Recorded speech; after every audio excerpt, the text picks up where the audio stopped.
ஒரு நிமிஷம் கண்ணை மூடி நம்ம சொல்கிற விஷயத்தை மட்டும் உருவகப்படுத்திக்குங்க போதும் நண்பர்களே, வேறு எதுவும் செய்ய வேண்டாம்.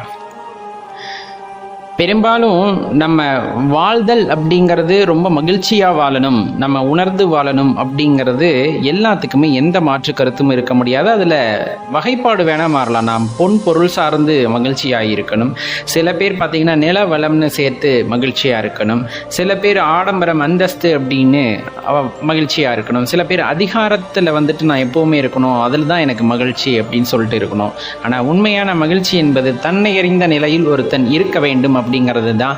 அது பக்தி மார்க்கத்தால் மட்டும்தான் முடியும் அப்படிங்கிறது அனைவரும் தெரிந்து கொள்ள வேண்டிய ஒன்று.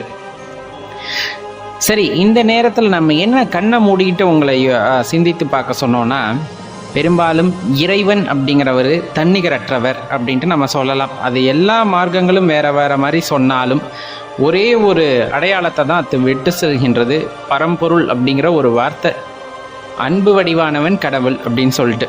இப்போ நம்ம மயானத்து சாமி அப்படின்ட்டு நம்ம சொல்லுவோம். மயானத்து சாமி அப்படின்னா நம்ம யாரை சொல்கிறோம்? பெரும்பாலும் சிவபெருமான ரொம்ப கிராமத்துல எல்லாம் பார்த்தீங்க இல்லை, இப்போ எல்லாருமே சொல்ல ஆரம்பிச்சிட்டாங்க, மயானத்தில் வசிக்கக்கூடியவர் தானே, மயானத்தில் நடனம் ஆடக்கூடியவர் தானே அப்படின்ட்டு. ரொம்ப சந்தோஷப்படணும். ஏன் அப்படின்னு நான் சொல்கிறேன், இப்போ கண்ண மூடி யோசிங்க. வாழும் போது நமக்கு அருள் புரிவதற்கு பல பேர் இருக்கின்றார்கள், வாழும் போது நமக்கு உதவி செய்வதற்கு பல பேர் இருக்கின்றார்கள், வாழும் போது நம்மை உணர்த்த செய்வதற்கும் பல பேர் இருக்கின்றார்கள். பல மார்க்கங்களிலும் அது சொல்லப்பட்டு விடுகின்றது, இல்லை என்று யாராலும் சொல்ல முடியாது. ஆன்மா அப்படிங்கிற ஒரு விஷயத்தை பற்றி நம்ம ரொம்ப உயரிய வகையில் வந்துட்டு நம்ம சொல்லுவோம். அந்த ஆன்மாவுக்கு ஈடு இணையே இல்லை, ரொம்ப பரிசுத்தமானது அந்த ஆன்மா. நம்ம எந்த தவறு வேணாலும் செய்யலாம், ஆனால் அந்த ஆன்மா வந்துட்டு எப்பவுமே அழுக்காகாது, நல்லா தெரிஞ்சுக்குங்க. நம்மளோட தவறுகளால் அது ரொம்ப வருந்தி இருக்குமே தவிர அது என்னைக்கும் தவறு செய்யாது. அவ்வளோ புனிதமானது ஆத்மா அப்படிங்கிற ஒரு விஷயம். சரி, இப்போ என்ன ஆகுது, நம்ம வாழும் காலமெல்லாம் ஒரு ஆட்டம் போட்டு ஆடி அடங்கி மரண திருவாயில் மரணமும் நமக்கு நிகழ்ந்து விடுகின்றது.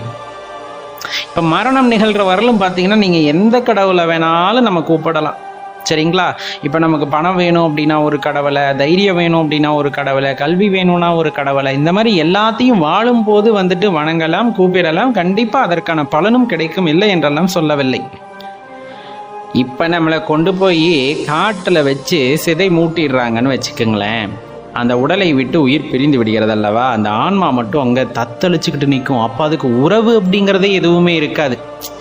அதுக்கப்புறம் என்ன ஆகிடுது, நீங்கள் உடம்பை விட்டு உயிர் பிரிஞ்சதுக்கப்புறமா நம்மளை ஒரே வார்த்தையில் சொல்லி முடிச்சிடுறாங்களே, டேய் பாடியை டிஸ்போஸ் பண்ணு, ஏய் பணத்தை எடுத்து சீக்கிரம் கொண்டு போங்கடா.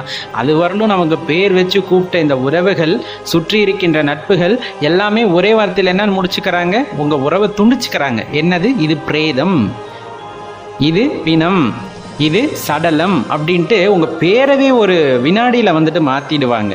அப்போ உங்களுக்கும் அந்த உயிரினங்களுக்கான உறவு அத்து போய் விடுகிறது. அத்துப்போன உறவுக்கு அடைக்கலம் கொடுப்பதற்கு அங்கு ஒரே ஒருவர் தான் ஆடிக்கொண்டிருக்கின்றார், அவர் சிவபெருமான் அப்படிங்கிறத நம்ம உணர்ந்துக்கணுமா இல்லையா? அப்போ ஒரு மயானசாமி அப்படிங்கிறவர் அவர் எப்படிப்பட்டவராக இருக்க முடியும்? எல்லாத்தாலும் கைவிடப்பட்ட ஒருவனுக்கு இறுதியாக ஒரு நம்பிக்கை இருக்குமென்றால் அது சிவபெருமானாகத்தான் இருக்க முடியும். திக்கற்று நிற்கின்ற வகையில் அந்த ஆன்மாவிற்கு சரியான வழிகாட்டுதலை காட்டுவதற்காகத்தான் எம்பெருமான் மயானத்தில் நடனமாடிக்கொண்டிருக்கின்றார் என்பதை நாம் புரிந்து கொள்ள வேண்டும். அந்த இடத்தில் அவரும் இல்லாமல் போனால் இந்த ஆன்மாவின் நிலை என்ன? அது அடுத்து பயணிக்க வேண்டிய இடத்தை எப்படி சென்றடையும்? இதற்கெல்லாம் வழிகாட்டுதல் வேண்டும் என்றால் அது சிவபெருமானால் மட்டும்தான் முடியும்.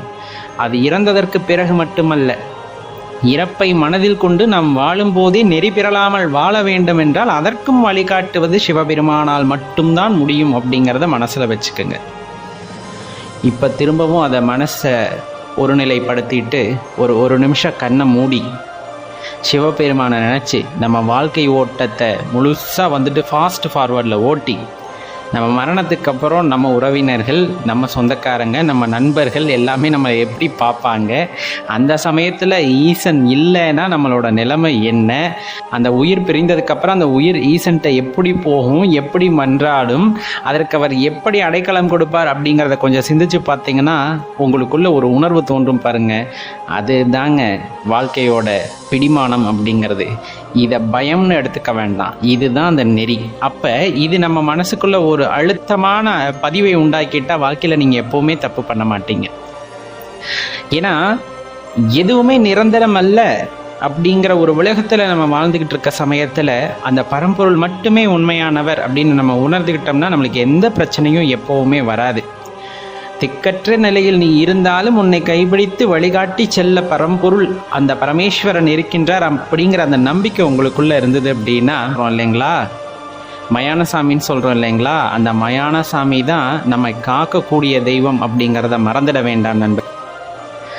அவன் அருளாலே அவன் தாள் வணங்கி அவன் அருளை பெற்று அவனை வணங்குவோம். அந்த ஈசனின் கருணை பார்வை கிட்டினால் இந்த உலகத்தில் வேறு எதுவும் நமக்கு தேவையில்லை அப்படின்ட்டு தான் நம்ம சொல்லிக்கொள்ள விரும்புகின்றோம் அடியவர்களே. கண்டிப்பாக அந்த பரம்பொருளை எல்லாருமே கூடிய சீக்கிரம் உணர்ந்து கொள்வார்கள். உண்மையாலுமே அந்த பரம்பொருளை உங்களால் உணர முடியுது அப்படிங்கும் போது மற்றவர்களுக்கும் அந்த பரம்பொருளை உணர்வதற்கு வழிகாட்டுங்கள் அப்படின்னு தான் உங்ககிட்ட வேண்டி விரும்பி கேட்டுக்கொள்கின்றோம்.